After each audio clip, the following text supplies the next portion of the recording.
Waalaikumsalam warahmatullahi wabarakatuh. A'udzubillahiminasyaitonirrajim. Bismillahirrahmanirrahim. Alhamdulillahirabbil alamin. Asyhadu an la ilaha illallah wa asyhadu anna Muhammadan abduhu wa rasuluhu la nabiyya ba'da. Allahumma shalli ala sayyidina Muhammad wa ala ali sayyidina Muhammad.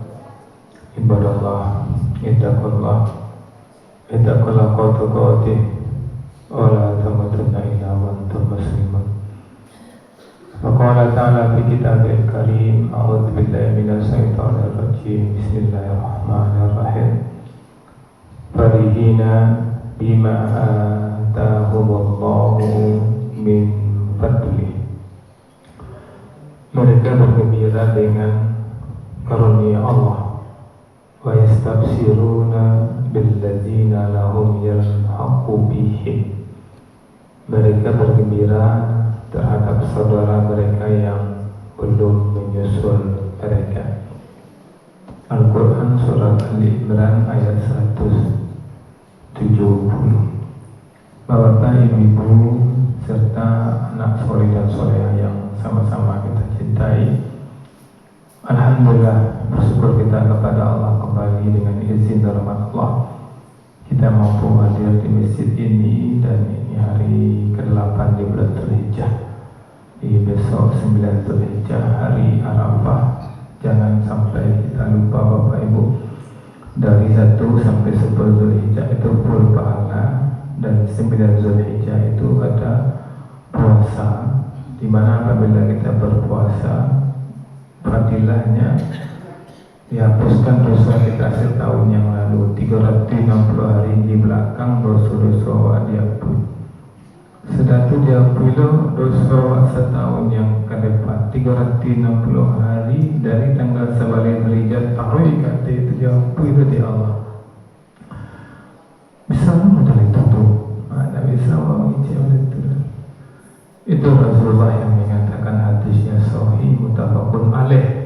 Seluruh pewari hadis mewarikan hadis yang sama. Nah, kan bisa cara Allah Bapak Ibu, bagaimana cara mampu dosa setahun ke depan lama itu berdosa-dosa juga, ya kan diampuni Allah. Anda ada pikir ya waktu itu Bapak Ibu, ketika kita berpuasa, kita sadar fadilahnya dihapuskan dosa setahun akan datang. Anda akan mungkin awak membawa dosa Bapak Ibu. Allah tutup hati awak untuk membawa dosa. Banyak cara di Allah untuk mengampuni dosa kita. Baik, yang kami muliakan, kita lanjutkan hikmah dan pelajaran dari suci Al-Quran. Sekarang kita masuk surah Ali Imran ayat 170. Jadi Bapak Ibu, ayat ini turun setelah perang Uhud.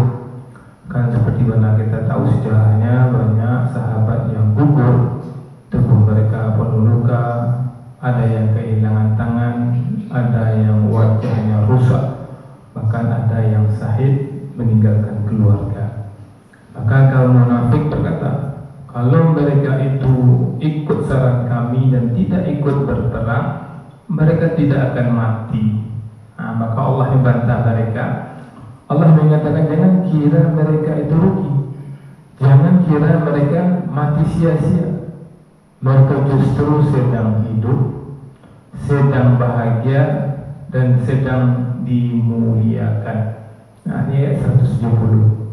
Ayat 169-nya seperti kita katakan sebelumnya, Allah berbicara syuhada itu tidak mati. Itu Allah mengatakan mereka hidup sekarang dan mereka bahkan mendapatkan rezeki.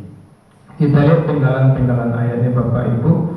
Farihina bima atahumullahu min fadlih. Mereka bergembira dengan karunia Allah.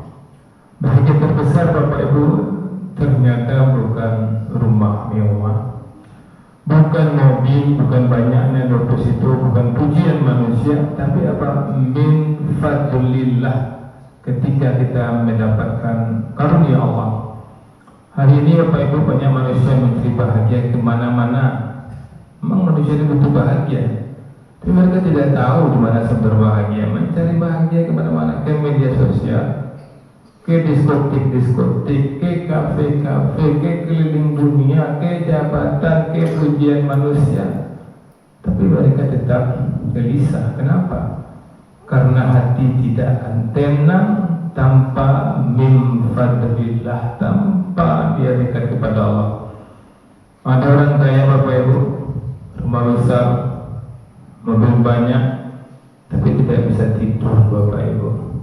Untuk tidur itu dia butuh uang 500.000. Bukan untuk menyewa kamar hotel, enggak. Untuk memakan satu paket obat. Satu paket obat itu sekarang ini kena dolar naik 500.000 sepaket itu. Untuk bisa takaluk Bapak Ibu. Sementara kita bersandar di dunia masjid takaluk sekali. Baranglah nikmatnya Allah bahagia kawat itu Bapak Ibu. Maka kita bersyukur kita karena min fadlillah. Ini kuncinya mulai sekarang. Yang kita kerjakan yang benar-benar diridhoi oleh Allah. Kalau yang benar-benar diridhoi oleh Allah, sesungguhnya kita sudah mendapatkan segala-galanya. Wa yastabshiruna billazina lam yalhaqu bihim. Mereka bergembira terhadap saudara mereka yang belum menyusul mereka. Jadi orang-orang yang meninggal itu Bapak Ibu, mereka bergembira dan mereka menanti kedatangan kita Bapak Ibu. Jadi orang-orang beriman itu saling mencintai sampai akhirat. Makanya kita Bapak Ibu, ketika kita melihat ayat ini, orang-orang yang gugur itu mereka rindu, mereka menunggu kita. Maka kita pastikan kita yang sedang hidup ini jangan sampai kita rusak-rusak hubungan. Itu kuncinya Bapak Ibu. Kalau kita rusak hubungan dengan saudara kita, kemudian dia meninggal dunia, maka pula mereka akan merindukan kita. Maka camkan dalam diri kita kan, kita tidak akan rusak hubungan dengan siapa saja. Tidak rusak hubungan karena warisan, tidak rusak hubungan karena bisnis. Kita berbisnis dengan dia, kemudian kita ditipunya, urusan dia menipu kita, dan kita tidak akan rusak hubungan kita dengan dia. Tidak rusak hubungan karena politik, beda pilihan, biar aja beda pilihan, terserah dia, dan kita tidak akan rusak hubungan dengan dia. Tidak rusak hubungan karena ego, karena media sosial, karena komentar. Bayangkan Bapak Ibu dasarnya emosional manusia ketika kita melihat banyak kali kejadian-kejadian yang orang lagi duduk di kafe, tiba barang dia turun di jalan, orang dia turun, dia tinju orang itu sekali. Kita tanya kenapa? Rupanya sejam yang lalu dia yang kena tinju ini mengomentari sesuatu di grup WA. Para lu yang mengajak orang itu untuk menenjuyo Bapak Ibu. Al-had alaihim walahum yazalun. Tidak ada rasa takut atas mereka dan tidak bersedih hati. Ini Allah mengatakan di surah Ali Imran ayat 170 ini Bapak Ibu. Orang yang hidup dengan fadlillah, dia tidak akan takut dan juga tidak akan bersedih hati. Jadi Bapak Ibu, sebenarnya yang kita butuhkan di dunia ini hilangnya rasa takut, tidak adanya rasa sedih hati. Kalau memang kita menginginkan itu, undanglah fadlillah. Maka pastikan ada nggak perbuatan kita yang tidak mengundang rahmat Allah? Kalau ada perbuatan kita yang mengundang rahmat Allah, pasti masih ada rasa takut, pasti masih ada rasa sedih.